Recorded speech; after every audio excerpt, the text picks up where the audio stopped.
For a show all about heroes and striving to do the right thing, this fanbase sure does have a lot of creators doing the opposite.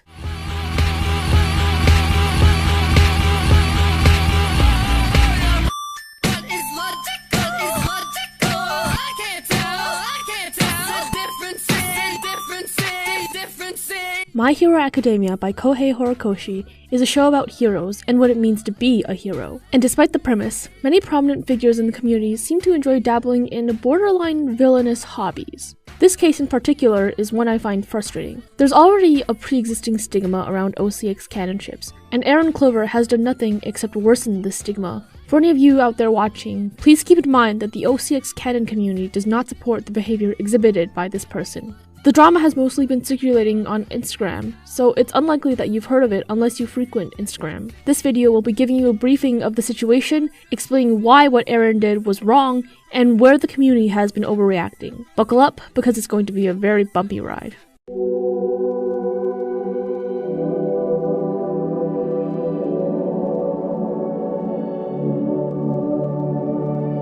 Erin Clover, or Sam as the artist is called, was a very popular My Hero Academia fan artist, with one of the most well-known original characters, Erin Clover. Sources claim that Sam is anywhere from being in her early 20s to being in the 26 to 30 age range. It's said that a user by the name of Kantakero has confirmed Erin is 26, soon to be 27. However, I haven't found any solid proof, so we will simply say she is somewhere above 20.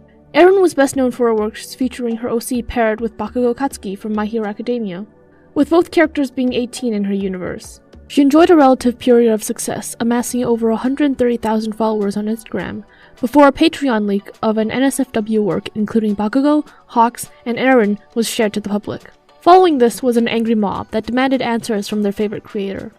Erin couldn't handle the backlash from the community and ended up disabling her TikTok, Instagram, and YouTube. Notably, however, Erin's Patreon is still up and running. Not helping this is the fact that Erin has recently announced that she is leaving Instagram for good on a Patreon post, as well as the fact that she is still making NSFW content of her OC and Bakugo.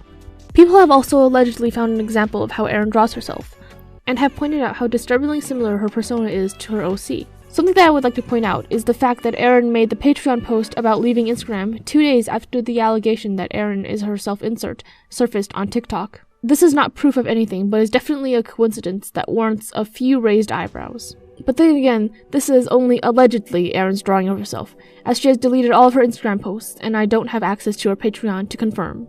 Currently, there are fans who want Erin to simply come back and continue making art, while others are angry that she hasn't been properly cancelled yet. Many fans are also drawing a parallel to a similar situation involving the creator known as Yagi Miyato. This is all obviously very tricky to tackle, because a lot of things are being towed dangerously close to the line, and requires a very careful and delicate approach, one that I hope to take in this situation. Now that everyone knows the gist of things, it's time to talk about why this is unacceptable in the first place if all the characters are supposedly over the age of 18.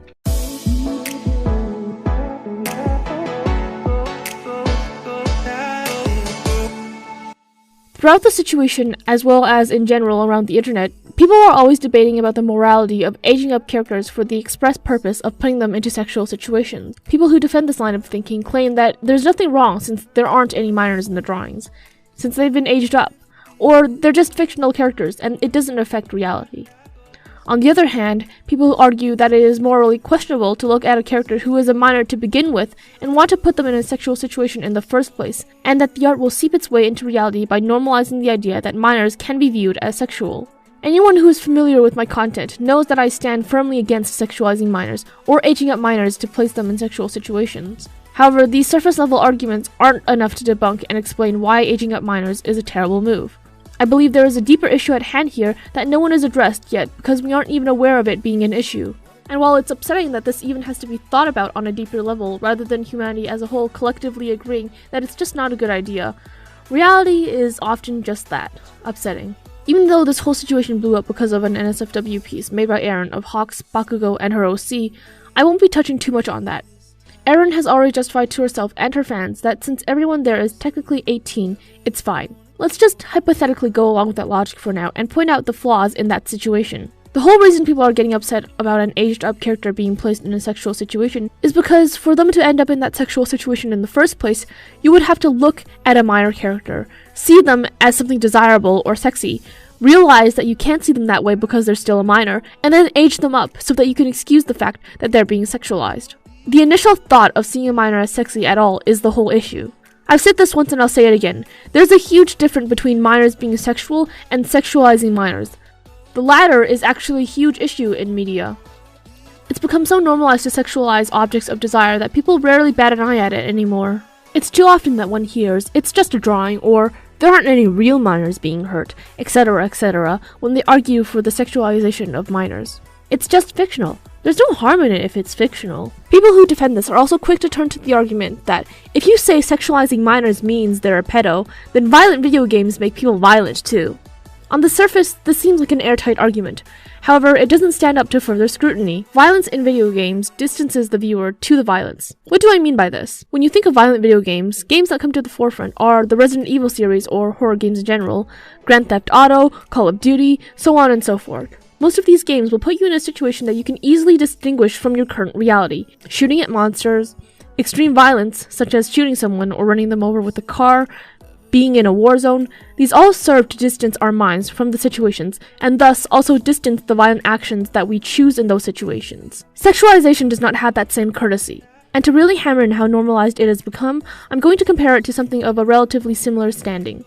Racism. Unlike the over-the-top violence of horror games, racism is something that many of us have had to interact with over the periods of our lives, and so it is deeply intertwined with our perception of reality. Just hearing the word, we all know whatever it is, it's bad. It doesn't matter if it's in real life or just a cartoon, we all rightfully shun racism. If you heard someone say that a racist comic was fine because it's only fictional and can't affect reality, everyone would call bullshit because we know that isn't true. And because racism is so deeply intertwined with our lives and our perception of them, any racism is unacceptable. So now I ask the question, why is that not also the case for sexualizing minors? Why do people feel the need to justify sexualizing children at all, fictional or not? It's because sexualization is already so normalized that people don't even realize it's a problem anymore. The idea that something that is desirable, being sexy, is the norm. And so without even realizing it, a lot of people start to sexualize what they like without considering the age of the character. This creates cognitive dissonance, the mental discomfort that results from holding two conflicting beliefs, values, or attitudes. People tend to seek consistency in their attitudes and perceptions, so this conflict causes feelings of unease or discomfort. To dispel this discomfort, people begin to justify their actions by saying it's only fictional or aging up characters. This is most likely how Erin sees her work, and why she doesn't have a problem with it. I'm not justifying what she did and what she continues to do, however, I think the people who are calling her a pedophile over this situation are taking it too far. It's easy to take the least charitable interpretation of someone's actions, and it's called the fundamental attribution error. The fundamental attribution error is a tendency for people to underemphasize situational and environmental explanations for an individual's observed behavior while overemphasizing dispositional and personality-based explanations for their behavior. Basically, we tend to underestimate the effect the environment, in this case, the culture, has on how a person thinks, and tends to chalk it up to a representation of that person's character instead, while doing the opposite for ourselves. It's easy to say stop sexualizing minors, but with the terms desirable and sexy being synonymous at this point, many of us have probably unintentionally done so before without realizing it. And let me say this now, minors finding other minor characters sexy is fine and normal because they're the same age. When adults do it, that's when the problem starts. And that is the problem that many people have with Erin Clover. Oh, and speaking of creators who are continuing to sexualize aged-up minor characters, Yagami Yato, what are you doing here?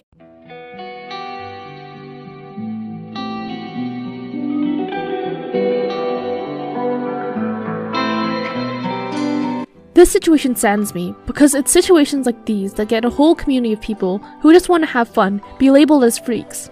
The OCxCanon community already receives a fair share of harassment, and when someone like Erin Clover is the face of that community, it only results in everyone getting hurt. The community has gone overboard with calling her a pedophile and with some of the posts mocking her, but at the same time, she does deserve criticism for what she has chosen to do with her skills, even more so when she is running from this criticism instead of owning up to her actions and hiding behind her Patreon. I hope that she does change, but until that day comes, I don't think I can continue to support what she has chosen to do.